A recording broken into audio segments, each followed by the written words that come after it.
আজি মই sweet dish বনাবলৈ লৈছোঁ।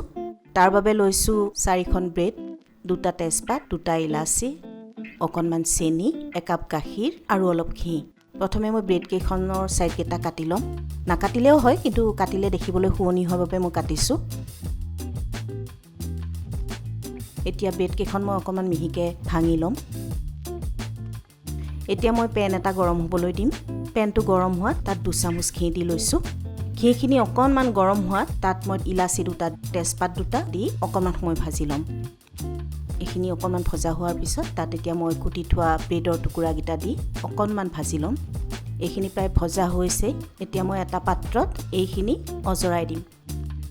সেই একেখন পাত্ৰতে মই 1 কাপ গাখীৰ ঢালি লৈছোঁ আৰু গাখীৰখিনি উতলিবলৈ দিছোঁ। আৰু তাত দি দিছোঁ এতিয়া 4 চামুচ চেনি। আপোনালোকে আপোনালোকৰ সোৱাদ অনুযায়ী চেনিখিনি দিব পাৰে। এতিয়া গাখীৰখিনি উতলি অহাত তাত এতিয়া মই ভাজি থোৱা ব্ৰেডৰ টুকুৰাখিনি দি দিছোঁ আৰু গোটেইখিনি বস্তু ভালদৰে মিহলাই অকণমান সময় উতলিবলৈ দিম। গোটেইখিনি বস্তু ভালদৰে মিক্স কৰি ল'ব।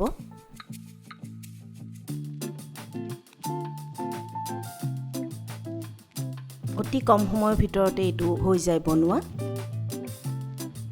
এতিয়া মই ইয়াত দি দিছোঁ 2 চামুচ ক্ৰীম।